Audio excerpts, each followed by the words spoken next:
تو حاضرین محترم، یہ بھی بہت بڑا معجزہ ہے۔ دیکھیے، انبیاء کو اللہ نے معجزے عطا کیے، کسی کو 1، کسی کو 9، کسی کو 4، کسی کو کتنے، لیکن جب میرے اور آپ کے آقا کی باری آئی، اللہ نے آپ کو سرتاپا معجزہ بنا کے بھیجا۔ اور قرآن بھی دیکھو معجزہ ہے، قرآن بھی معجزہ ہے، میرے آقا کا میلاد بھی معجزہ ہے، میرے آقا کا معراج بھی معجزہ ہے۔ معجزہ کسی کہا جاتا ہے؟ بعض تو کہتے ہیں کہ جسے عقل نہ مانے، نہیں، بلکہ ایک قدرت ہے اللہ رب العزت کی طرف سے۔ اگر کوئی بات ظاہر ہو تو اسے قدرت کہا جاتا ہے، اور جو انبیاء علیہ السلام سے کوئی بات ظاہر ہو تو اسے معجزہ کہا جاتا ہے۔ جیسے حضرت موسیٰ کلیم اللہ علیہ السلام، آپ نے جب آپ کا جادوگروں سے مقابلہ ہوا تو انہوں نے تمام رسیوں کو سانپ بنا ڈالا جادو کے ذریعے۔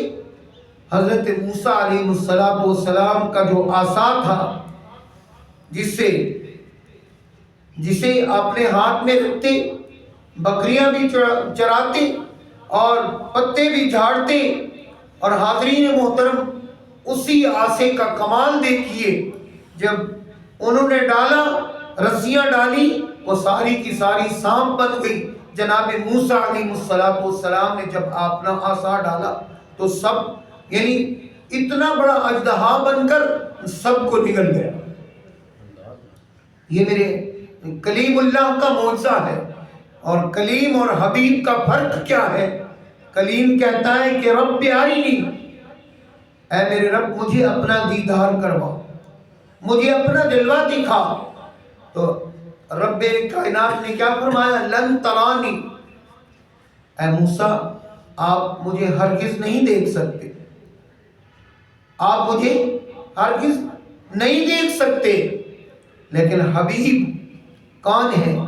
ام ہانی کا گھر ہے، وہاں آرام فرما ہے، مدثر مزمل کی چادر تان کر آرام فرما رہے ہیں۔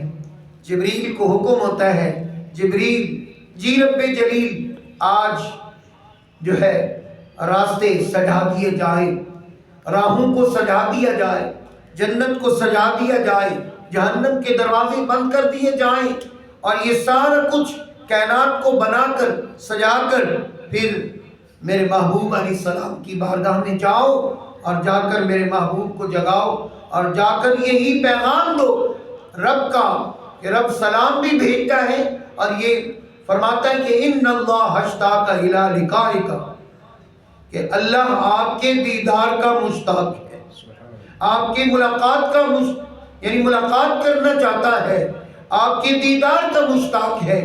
یہ پیغام میرا سناؤ جا کے۔ اور جب جبریل امین تشریف لے گئے تو جب وہاں پہنچے تو عرض کی مالک کیسے جگانا ہے؟ آواز دینی ہے یا دکل بھاگ کرنا ہے؟ رب کائنات نے فرمایا نہیں، چھت پر چڑھ جاؤ اور سراغ کرو جہاں میرے محبوب جلوہ گر ہیں، سو رہے ہیں۔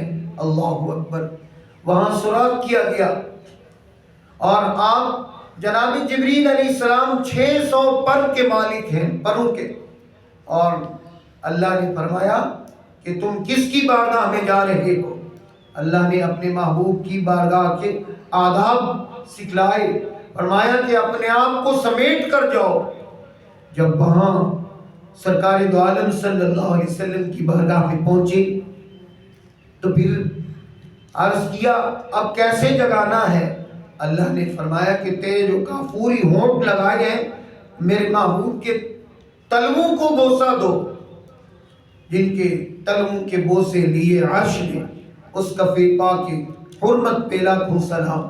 تو حاضرین محترم، جناب رسالت امام صلی اللہ تعالی علیہ وسلم آرام فرما رہے تھے، جناب جبریل امی نے آپ کے تلووں کو بوسہ دیا، ان کافوری ہونٹوں کے ساتھ جب بوسہ دیا تو میرے محبوب علیہ السلام کو ٹھنڈک محسوس ہوئی اور آپ صلی اللہ علیہ وسلم اٹھ بیٹھے اور جناب جبریل نے سلام پہنچایا اور یہ پیغام دیا، اور جبریل امی جنت میں تشریف لے گئے، وہاں سے براق لے گئے، وہاں دیکھا کہ ایک دوسرے سے بڑھ کر براق ہنسی کھڑے ہیں، لیکن ایک ایسا براق دیکھا جو سب سے الگ تھلگ کھڑا ہے، رو رہا ہے، آنکھوں سے اشک بہا رہا ہے۔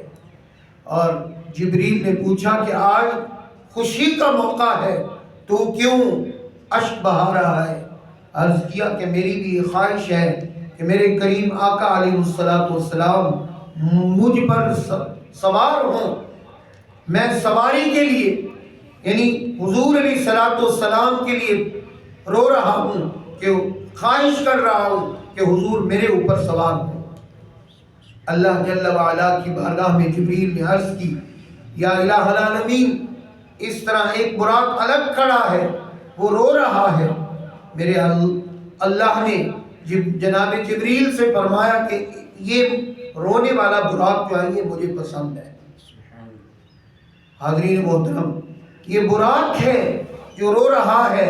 اگر انسان اللہ کی بارگاہ میں اگر روئے، توبہ کر لے، تو اللہ رب العزت کو بھی اس کا رونا پسند آ جاتا ہے، اللہ اس پر راضی ہو جاتا ہے۔ جب اتنی انتظام و اہتمام میرے مصطفیٰ نے دیکھے تو پھر آپ سوار ہونے سے پہلے رک گئے، فرمایا جبریل میرے لیے اتنے بڑے اہتمام ہو رہے ہیں، میری امت کا کیا بنے گا؟ جب آپ دنیا میں تشریف لائے تو اس وقت بھی امت یاد تھی، جب غاروں میں تشریف لے گئے پھر بھی امت یاد ہے، جب اتنے انتظام و اہتمام دیکھے اپنے لیے پھر بھی امت یاد، جب وہاں لا مقام پر پہنچے پھر بھی امت یاد۔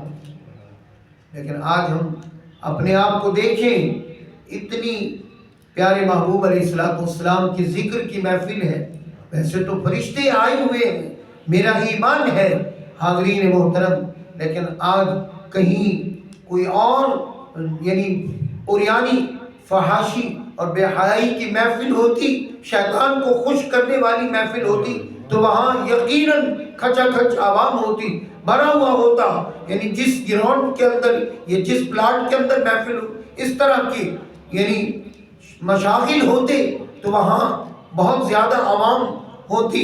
لیکن آج رحمان کو خوش کرنے کے لیے، رحمان کو راضی کرنے کے لیے کوئی چند چیدہ لوگ آتے ہیں جنہیں اللہ رب العزت پسند فرماتا ہے، وہی لوگ آتے ہیں۔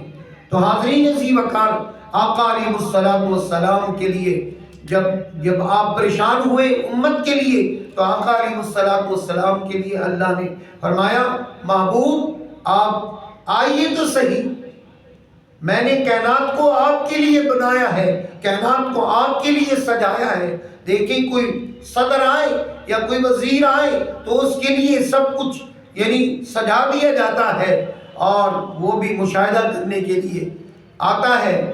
اسی طرح میں نے کائنات کو تیری خاطر بنایا ہے، تیرے لیے بنایا ہے، اور آپ کو میں نے وجہ تخلیق کائنات بنایا ہے، اور آپ ذرا آئیے تو صحیح، مشاہدہ تو کیجئے کہ میں نے کس طرح بنایا ہے، کس طرح سجایا ہے۔ اللہ اکبر، میرے آقا براق پر سوار ہوتے ہیں، مختلف جگہ پہ آپ نے سنا ہے علماء سے، آپ جو ہے تشریف لے جاتے ہیں اور مختلف مقامات پر وہاں پہنچ کر آپ نمازیں بھی پڑھتے جاتے ہیں۔